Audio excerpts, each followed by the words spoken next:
Thank you all for committing the time. My name is Jim McCreary. I'm the industrial guy. Mike Ross to my right here is our DM. And within the Viega world, the DM controls everything. And then we have guys that work at his direction. I'm going to pass around some of the things that we're going to talk about today. But the first line of defense is with Mike. I think you've seen this before. Yeah. And then if you need someone to go in to see an engineer, if you need someone to go in to see a contractor, don't hesitate, Mike's your guy. Then Mike needs any assistance, I jump in as needed. Before we get started, any questions, anything pressing? Because I'm here to cover all things Viega. Oh yeah, I can't help myself. We're here to talk about all things Viega, commercially, industrially. But what's important to you is the most important thing to us. So is there anything pressing that needs to be addressed? Okay, good. If you think of anything as we go through this, don't hesitate just to speak up and interject. But if we say anything that would trigger a thought, don't hold it, okay? Two things to remember about Viega. We're a 117-year-old company. And we've been doing it a long time, but that doesn't mean that we have everything figured out, because we don't, by far. Fortunate to us, logistically, we have our DC right here in our backyard. Everybody been to the DC? Jim, have you?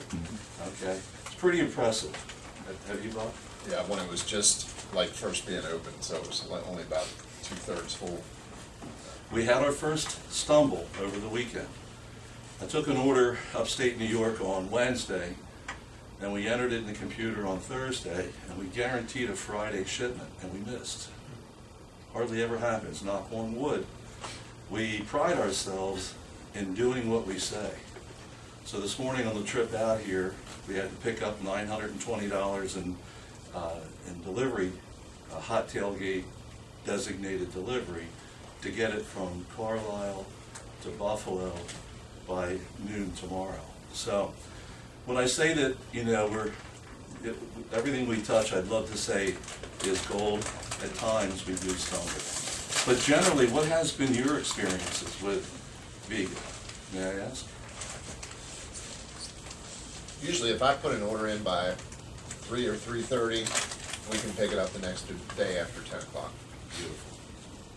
We went through a phase when we were getting things on a full pack shipped and ready for a shipment too quickly.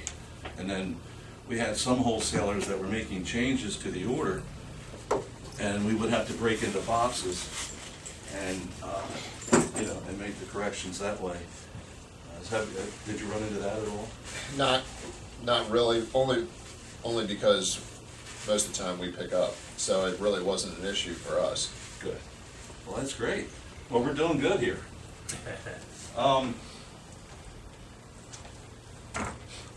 Nick is our main contact at the DC. Dave Nearing is your main inside sales contact back in Denver. Just very recently, we relocated our corporate facility from Wichita, Kansas to Denver. Quite an undertaking. We're still building our corporate building, but we've got everybody in place now, so hopefully we're not holding anybody up with processing orders and rebates and things like that. So we do have a dedicated inside guy? David Nearing. Okay. Yeah. And he's located where? He is in Denver, Colorado.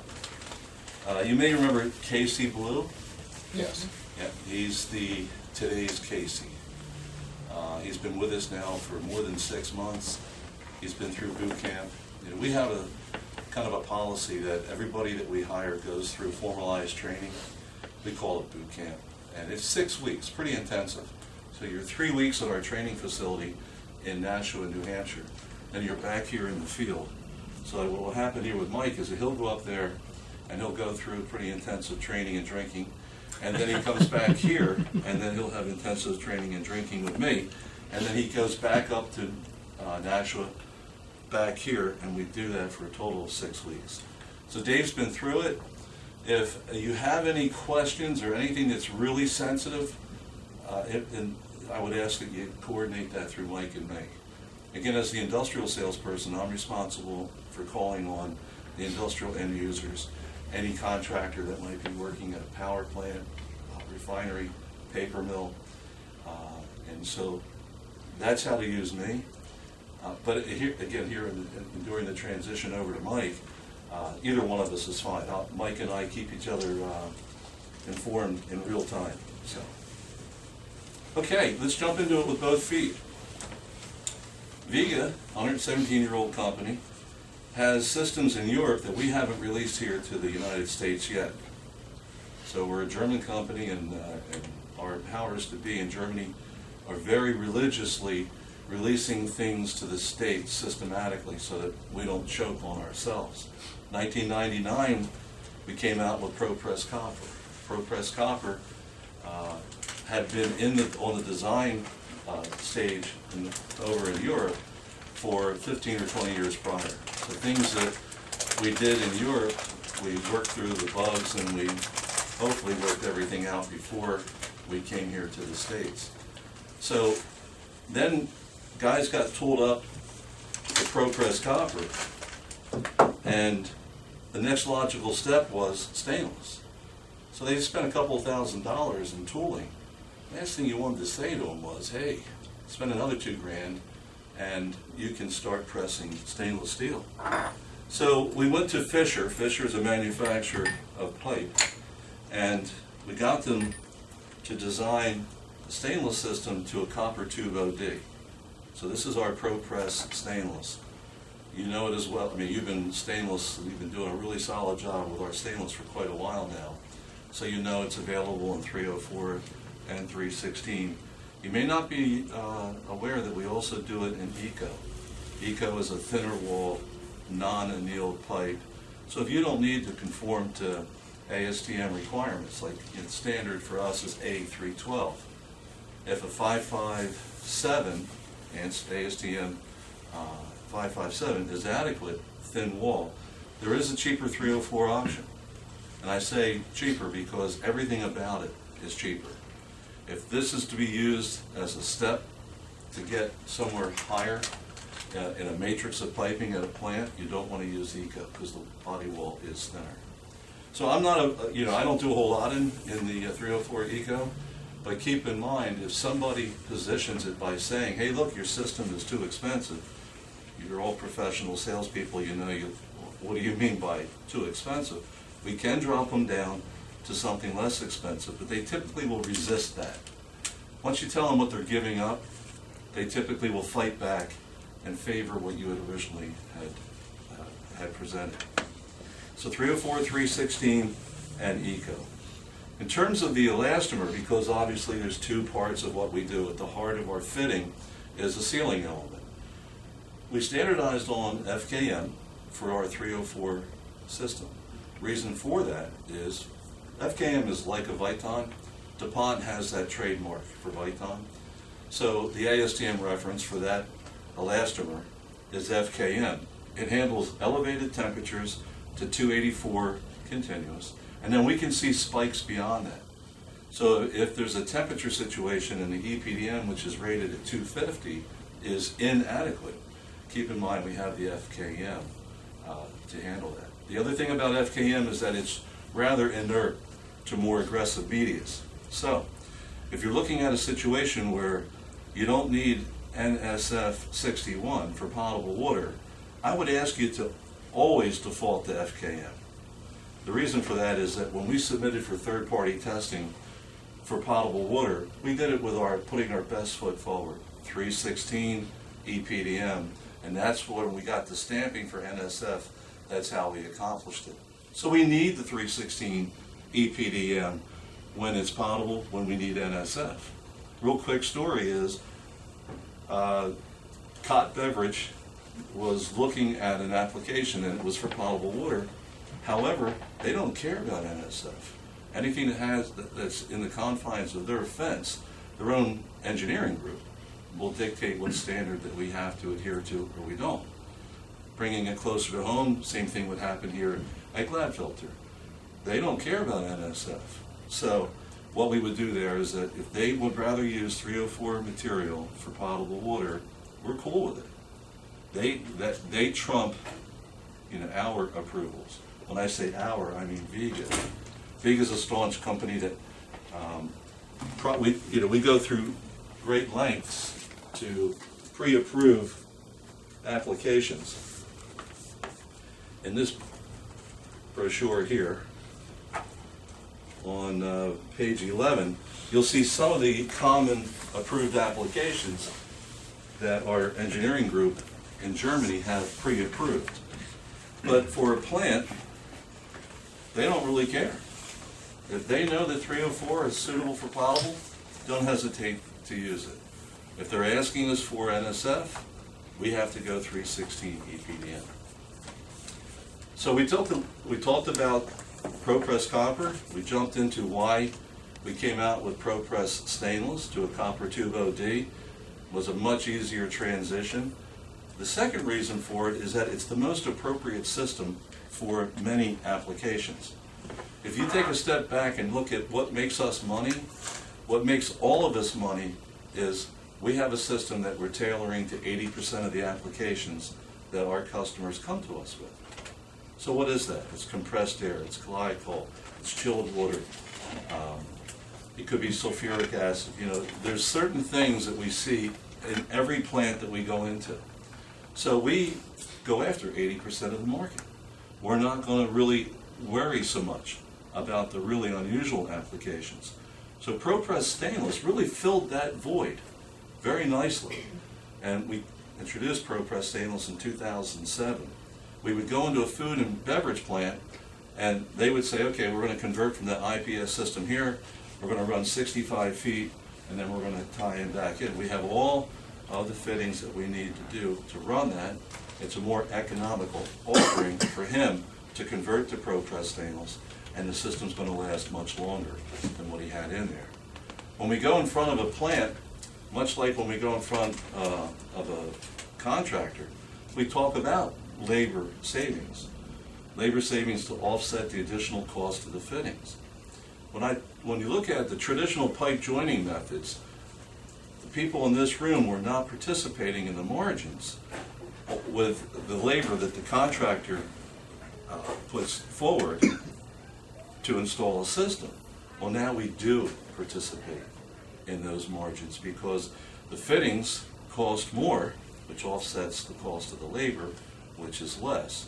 Ultimately, your contractor, your end user, your engineer gets a much better system tailored to the application that he has at hand. He's getting it where he's at an economical price, but he's completing his job ahead of schedule, and the callbacks are less. He doesn't have to get a fire permit in advance. He doesn't have to have a guy standing around for an hour and a half waiting to do a fire watch at the end to make sure that there's not risk of fire. So everything we do is tailored to make us and you money by maximizing that scenario where we never made money on the contractor's labor to do installations. Well, now we do because the cost is in the fittings. So that's just a little bit of a history as to why we are who we are and why we're doing what we're doing. The third system that we came out with, again, it preceded us in Germany, was a black iron system. The Sked 5, Sked 10, Sked 40. The MegaPress was introduced. I'm passing this around to people that sell it every day. It's kind of, I feel a little foolish because it's not like you haven't seen it before. But we came out with a 2-inch and smaller MegaPress for Sked 5, Sked 10, Sked 40, thinking that it was going to be wildly successful on the hydronics side as well as the natural gas side, and we were wrong. 70 to 80% of our business, and maybe if you could help me out, I'll ask you the question as to what you see, is gas right now. Do you guys see that too, or no? We sell more See gas, but we see both, but we sell more gas. So that was a surprise to us. And we have a system for gas, and we use the HMBR sealing element as opposed to EPDM. When we went to get the national approvals, CSA, UL, FM, for the gas side, what we were told was, well, ANSI LC4 will govern the day. For you to be able to earn the CSA stamping, you need to go through and successfully pass all the testing that ANSI has. So very proud to say that early on in the game, we earned the LC4 certificate, and we backed it up with the third-party testing. ICC PMG 1036 governs that system, and I mention it because our competitors don't all have that. So, like on the copper side, ICC PMG 1037 is something that just confirms that we have to have it tested on an annual basis, and we earn that certificate annually, that we do in fact comply with all the national codes. Here locally, in the state of Pennsylvania, you know it's not a top-down system. So just because the national codes call for ProPress or MegaPress doesn't necessarily mean that the local authority here that has jurisdiction will approve it. Now, if I'm standing in the state of New Jersey, I can tell you that's a top-down system. So if the state approves it, then every municipality will also approve it. So the work, again, Mike will tell you, there's still work to be done here. Because people change, guys are coming out of the hall, guys are coming out of different things, and they may or may not be aware of what our capabilities are. So, if you run into an application, or you run into an inspector, or we have UGI approval now, we have PGW approval now, but if you see something that isn't right, you can use us as an extension of yourself. You could either take us in with you, and know that if you take us into an account, all of that stays between you and Mike, or you and me. Let's say that you take me into an account. The first thing we do is we ask you, where are you taking us to? Say, Gladfelter. Okay. So we go onto our CRM, common platform we all operate from. We see that nobody has ever asked us to go into Gladfelter before. Now, if one of your competitors already has, we'll still support you in that endeavor. We just can't go in there with you. So we're very disciplined. Again, German heritage. You just don't deviate from policies that make sense, and that's one of them that I really enjoy. So you take us in there, we'll confirm that we've not been in with another wholesaler, and all of that information stays between us, never gets out. And it doesn't even happen accidentally. It's really something that we pride ourselves in. So you could either say, hey, go into UGI, see this guy, whatever it might be, and report back to us. You could either take us in there. Either way, we're cool with it, but there's still an awful lot of work to be done. There's still a lot of selling to be done. So now, we have done a really good job, especially on the copper side, of getting the word out. So I'm going to say in Philadelphia now, because that's where I spent a lot of, or as a DM, that's where I spent a lot of my time, that 60% of those high-rise buildings in Philadelphia are being done in press now. When I started, it probably was 30%. It's just nothing I did. It's just that the introduction of a new product and the way the product curve is. So now we're in a position now where everybody wants to be Viega ProPress, but not everybody wants to pay the price for it. We have reducing keys that don't require bushings. There's a lot of things that we do that our competitors don't do. But an example of this is that Deacon Industrial represents NIPCO. And in years past, Viega would not take the gloves off. They would not talk about the principal differences between NIPCO's product line and the Viega product line. But I do, because you could work real hard and come out where someone says, hey, you're 15% high. Well, there's reasons for that. And there's things that I can do to help you with that. If I were to drop my price, let's say 8%, NIPCO is going to drop their price 8%. And then I'm going to drop my price 8%. Next thing you know, that wholesaler's got to find themselves something else to sell, because you can't make margin on it. So that's the trap that the world's falling into. The other thing I'm having a hard time with, but again, If you educate the contractor, you educate the engineer, you educate the owner, then we can narrow that price difference between us and the lesser desirable manufacturers, and we can win the day. So that's why I'm asking if we can have open communication, pull us, direct us, whatever it is, because if we have a failing, Viega, is that we don't take the gloves off and we don't educate engineers and contractors to the pitfalls. And a common one is you go on a job, you find that, see all that copper in the boneyard sitting there. And you ask the guys in the field, the apprentices are going to say, yes, sometimes that, the other competitive manufacturer works, and sometimes it doesn't. We have to cut it out. Well, what's the cost of that boneyard? Knock on wood, currently, when you go out on a Viega job, you don't see any. Fortunately, the Germans have done a really good job to make sure that we don't stumble. How did we do that? At the heart of the fitting, I'm going to pass around a gas fitting, HNBR, yellow meaning gas. At the heart of the fitting is a sealing element. As we hydroform that copper fitting, we hydroform a dimple behind the sealing element. Why don't I call it an O-ring? Because O-rings, once they're compressed, hold that compression set. They don't return to their original manufactured shape. Sealing elements do. So we call it a sealing element. Our competitors call it an O-ring. But for the sake of discussion, we'll stick with sealing element. If I peel the sealing element out of that fitting, you'll see a little dimple into the copper itself. It's like you took an awl and a ball peen hammer and you just tapped it. So that guys are dry fitting, they're coming back, they do all their presses at one time. Invariably, they're going to miss a couple of presses. They want to know that before they're home. If you join two pieces of copper, especially one that has a sealing element, it could hold for a period of time without being pressed.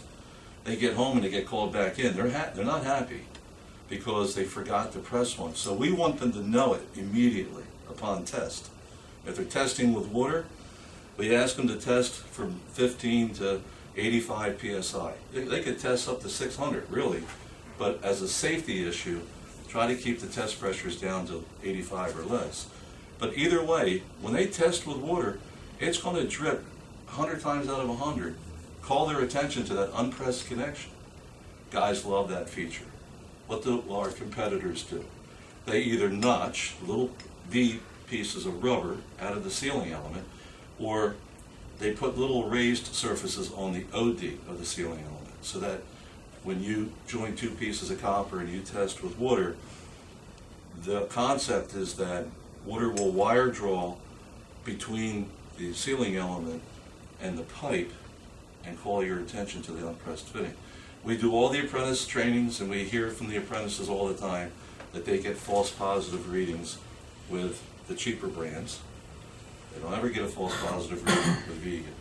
So that's at the heart of one of the things that Viega does, is that our Smart Connect, which is our leak detection system, is in the copper. We're not notching the rubber out. When I go to an engineer and I bring that up, he goes, well, doesn't that change the integrity of a press joint if you're cutting pieces of rubber out of the sealing element? And that's as far as I go. I go, well, that's up to you. You make that call. I'm not going to conclude for you. So Viega as a company has never, ever talked about some of these things. But today, we have competition where we didn't have competition 12 years ago. So that's why I bring that up. On the flip side here are some of the things that also cost a lot of money. There are, on page 8, some of the approvals that we hold. Again, some of our competitors aren't spending the time and the money to make sure that we comply with all of those codes, standards, and approvals. 3 systems we talked about: copper, stainless, black iron. We've been going to battle with that now for at least 5 years. MegaPress was about 5 years ago. ProPress Stainless was back in 2007. We go in front of a if I go into a plant and I get through the reliability supervisor and then finally I get into the PM areas, they laugh me out of the building with a ProPress copper tube stainless system. they don't want to even think about anything thin walled. They're skid 10 at the very minimum. So up until this past month, we would have to walk from those applications. This is Mega Press stainless. It's now in our DC here in Carlisle. You'll see it has a white dot on it, just like with our Pro Press stainless. For 304, we standardize on FKM, 2-inch and smaller. If it's for potable, 316 EPDM. Here again, I think 80% of our applications. We'll talk this time next year and find out. 80% of our applications are going to be 304 FKM. The same thing that you have commented on earlier, how Bob will place an order today and he can pick it up the next day or the next day after that, depending on the size of the order. Same thing's going to hold true here. We don't talk about something until it's in the DC and all of our quality assurance work has been done on it. We received the product in 3 months ago and all the quality assurance is completed now. So that's again 2-inch and smaller, 304 and 316. We're not offering the UL, where's the fitting that has the yellow sealing element in it? The HNBR. Yeah. We're not offering the HNBR in our stainless because where are you going to use HNBR? You're going to use it wherever there's hydrocarbons present. So that's going to be propane, fuel oils, natural gas.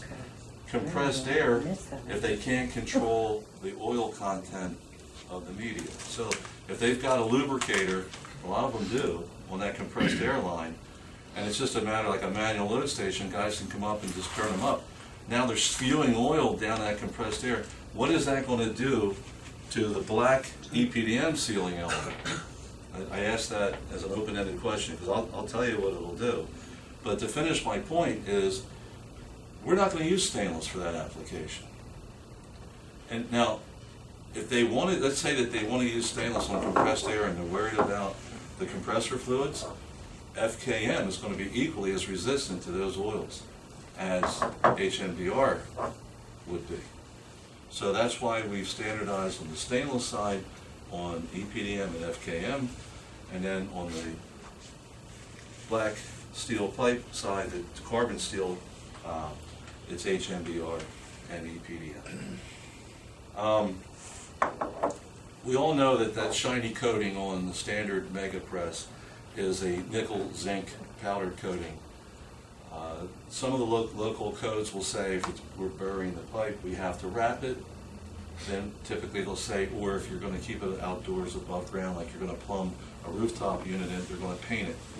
But then I go out on the field, years later, and you'll see that they haven't painted it. And if you look at black steel pipe after a couple of years, I mean, it has significantly corroded. So that's why we hit it. Only on the exterior, we hit it with that nickel zinc coating. I know I'm going pretty quickly here. There's still a lot more to cover. Let me just stop right here. Does any of this make sense? Does it contradict anything you've heard previously? Some of the things that we hear are, well, I understand that if you don't use the rigid tooling that, it voids the Viega warranty. And that's not the case. When we came to the States, we didn't have salesmen like Mike and I. So we joined up because two German companies where the ownerships were side by side in Europe. Viega wanted to come to the States so that they used the rigid sales force. That's been now 12, 15 years ago that stopped, right? So that is a wives' tale. It goes back to what the rigid people used to say.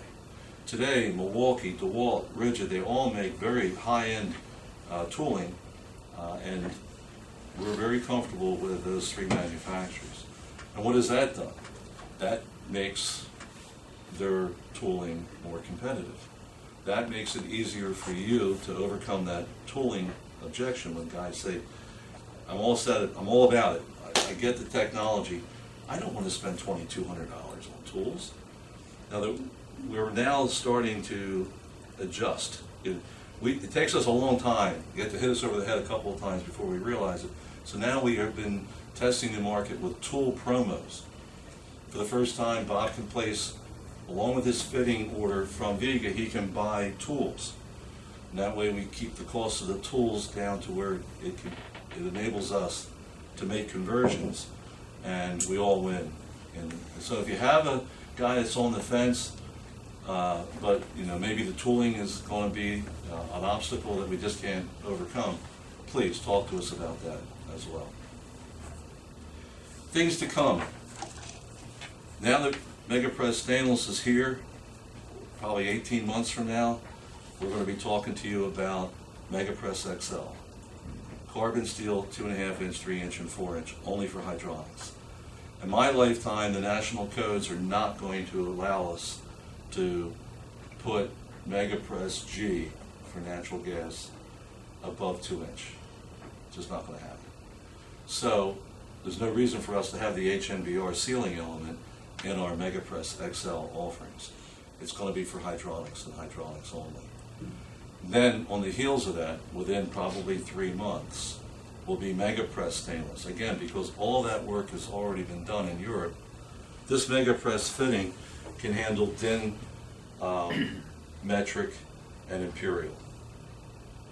I don't know if anybody knew that, but what we did is when we designed the MegaPress, if you ever notice there's some deflection involved, this is not the right size, but if you were to look at what you're accustomed to is a very tight fit like this, where the tolerances are very tight. MegaPress is designed to be a swing joint after it's been pressed. It was a big issue for us to get CSA. We needed to demonstrate that you press it in service, under pressure, and you can put a cheater bar on it, relocate it. You don't have to repress it again. It's good to go.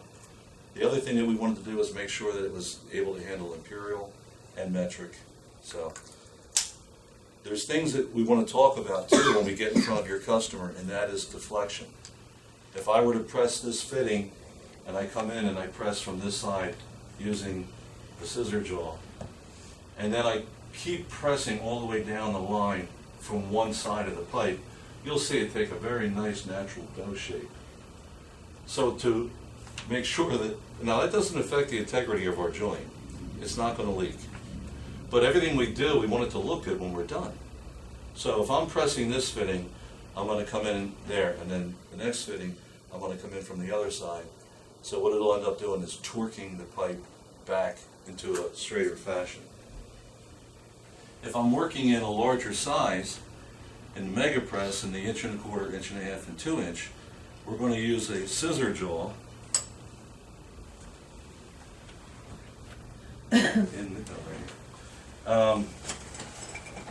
sorry, 1.25 inch, 1.5 and 2-inch.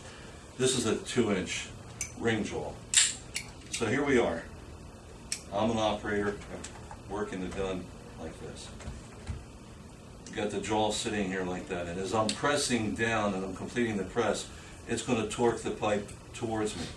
So as I'm pressing, I apply subtle pressure away from me to keep the line straight. A scissor jaw now does the opposite of that. The jaws are going to meet away from me on the other side of the pipe. So when that happens, it's going to tend to want to pull the pipe away from me, so I want to apply subtle pressure back again. When we do demos, in a plant, we spend a lot of time talking about that. Again, the integrity of the joint, totally unaffected, but we wanted to, if we're doing exposed sprinkler, can I have that, the nearest brochure, that one there? If we're doing exposed sprinkler, by the way, we have all the NFPA on this, and we also will private label for you the heads, so we can offer this as a true system. But if this is exposed sprinkler, I can live with a little north-south movement. I can't live with any east-west movement. Contractors just don't like it when it doesn't look good when it's done. So keep that in mind. There's some little things that we talk about when we're out in either with a contractor on site. You've been doing a lot of good copper solid work with contractors for jobs now, not just for repair work. And what I would ask you to do is, I know Mike has already spoken to my buddy Gallardi about how you take that order. Gallardi, by the way, relocated back to his home state. He and Carol needed to get back home again where their family is. So Mike left us. He was with us for a long time. Carol ran our DC in Carlisle. So it was, we missed them. And what Mike will tell you is what's been successful. You go into Spanoggle, Harry Brothers, McClure, and you close on a nice job. Make sure they commit to you coming in to do refresher training for their fitters, typically 6:30, 7 o'clock in the morning. We bring the coffee, donuts, and the bagels. We spend 15, 20 minutes with them. We hear their horror stories about what they do and don't like about press, and it gives us a better feeling for what's going on. That might also be something that'd be good for you. And as you're closing on the job, say, hey, part of this understanding is that the first day in, we're going to be on the job at 6, and we're going to talk to your guys for 15, 20. We find out that they're using the wrong tool. We'll find out that there are things that they like to use us for that they haven't said anything to. Nobody knows about it. A lot of times they don't know about MegaPress, or they may not know about MegaPress stainless. One of the truisms that we have is that once a guy tries the system, he wants to continue to do it. Once he buys the tool, he wants to use the tool for other things. So this is some things that I've seen where we can make good on the momentum that we see. I'm going to, again, just pass around some of these things. From a valving perspective, as you know, from the copper bronze valving perspective, that we've largely been uncompetitive. And we've hired some new people, Kate Lee and Dominic, that are looking real hard at a comprehensive ball valve remodel, we'll call it. So they're going to look at what features do we need, 4-inch and smaller, so half to 4, locking handles, encapsulated body seals, full port. We want to have a 2-piece or a 3-piece with a center section that would rotate out, ISO mounting pads. Now, we're probably still 2-3 years away, but largely our valve offerings have not been competitive on the copper and bronze side. Would you agree? Okay. So we know about it, and we're addressing it. On the ProPress stainless side, the valve that I just passed around to you is the valve that I think not many people know about. It's our 3-piece 316 FKM, and people love it. So that's why I have a sample to show people, and you can borrow it, get it in front of your customer, let them touch it, because we're starting to see good things from it. On the MegaPress side, we haven't gotten to the point where we've designed in a carbon steel full port, either 2 or 3-piece, 2-inch and smaller valve. Apollo just recently introduced theirs. I would ask you to look at it. It looks good to me. So, or a note from my previous life, you do a lot of homestead work. So if it's MegaPress G, the Homestead's UL approved, CSA approved, and that's from, I'm trying to think about what you all have committed to inventory, and UGI, PGW, and others would readily accept that. But from a Viega perspective, we haven't matured yet on the MegaPress side for valving. MegaPress stainless, no. We're probably 5-7 years away before we're there. But there is a major directive within Viega to get a comprehensive ball valve program for all of our systems. We're really missing the boat, but in the meantime, we totally support the work that you do with your standard valve offerings. When we're doing demos together, we make that known. Many of you have been out in the field with me when I talk to your customers. I always support whatever ball valve program that you've endorsed. I'm going to pass around some handbooks. These are things that our installers like to keep in the truck, so it confirms dimensionally some things that are important to them. from a submittal perspective, everybody has all of our shop submittals. Does anybody need shop submittals? You know, I didn't do a sign-in sheet. If you need anything at all from us, documentation or otherwise, please let us know. We'll get it emailed over to you. Okay, some of the questions that we get on the copper side. All right, I meant to press the fitting at a right angle, and I did that. If it's 2 inches smaller, whether it be pro-press stainless or pro-press copper, go ahead and put a cheater bar on it. All right, move it back in place. The literature says that if it's anything more than 5 degrees of travel, you need to repress. Good rule of thumb is just to go ahead and repress it anyway. You can press a press joint as many times as you want. It isn't going to affect anything. So if you move it at all, go back in. Try to get back on the original witness marks. The witness marks are the hexagonal marks that are left by the jaw after you pressed it. You don't absolutely have to go back in on the witness marks, but if you can, do it. And then retest.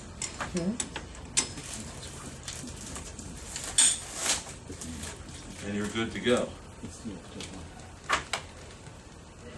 Who has not pressed the fitting? I know, I ask questions. Why am I marking the pipe? You take the pipe and you insert it until it bottoms out into the fitting, and you mark it like this. Because if it's an inspected job, let's say you're at a hospital or a university, the inspector is walking around with this installation manual. The installation manual indicates that the installer shall follow the manufacturer's current published installation procedures. That's what the code says. So if an inspector's on the job, he has that book. And in that book, it talks about marking the pipe. So he's going around and he's looking, and he sees nothing marked. He's getting a little further because the most important thing is that I have contact with my sealing element 360 degrees around the pipe. So if he sees that it's marked, he moves on. He doesn't slow down. He doesn't ask any questions. You're closer to me, so I'm going to ask you to do it. Let's go ahead and press the trigger.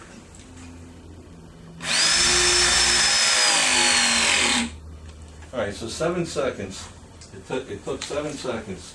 We need to charge this. And now you have a joint that's ready for test. If ever you're removing the fitting from the jaw and you notice there's a sharp edge here, it means that we have to wire brush the inside of the jaw, that we have copper dust build up there. So, and again, it doesn't change the integrity of the joint, but if you see a sharp edge, that's what it's all about. So now you're ready to go. It's just 7 seconds. The pipe has been marked, and you can move on. When you're working in ProPress, the mechanical strength we get is from deforming the two metals. We're actually deforming the copper tubing. K, L, or M, our fitting is heavier than K copper. So you're merging the two metals, and that's where we get that mechanical strength. Engineers will say, well, you know, which is stronger, a solder joint or a press joint? The press joint is significantly stronger. The likelihood that you're going to get vertical separation on a press joint is minimal compared to that of a solder joint. There's an OEM in New Jersey that solders in a non-union shop. They load everything on a flatbed and they install cooling towers all over the country.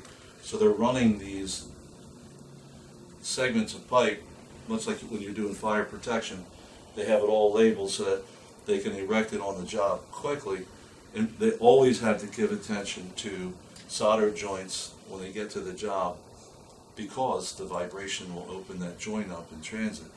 Not so with a press joint. The sealing element is how we accomplish a positive shut-off. So the mechanical strength comes from the merging of the two metals.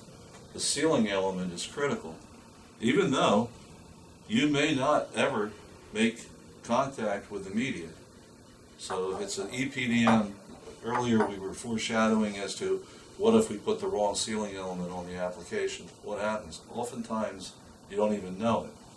But again, we will always put our best foot forward. If we have a sealing element that's most suited for that application, that's the sealing element that we will require. But in the real world, if you put HNBR on a hot water system, what's going to happen? Oftentimes you'll never know it. It'll perform for the life cycle of that mechanical room. Engineers are designing the systems for either 20 or 30 years service. We have a 50-year warranty on that fitting. So why is that? The sealing element is external to the media. It's a static seal. It's not like a valve seat where every time I cycle this valve, I'm creating some particulate matter generation. There's an dynamic interference between the ball or the disc and the seat itself. So you're scraping away some particulate generation. When you press this fitting external to the media, oftentimes it won't even see media. If there's thermal expansion in the line, it definitely will see media. And it'll come up, and it'll hit that sealing element, and it bounces off. So that's why we need a sealing element in all of our systems. Again, I'm going pretty fast. Can you think of anything that triggers a thought? Any concerns? Any applications that you didn't think that we could handle? Okay. Well, I thank you for your time. I don't want to keep you, but I appreciate you being here. Thank you. Thank you.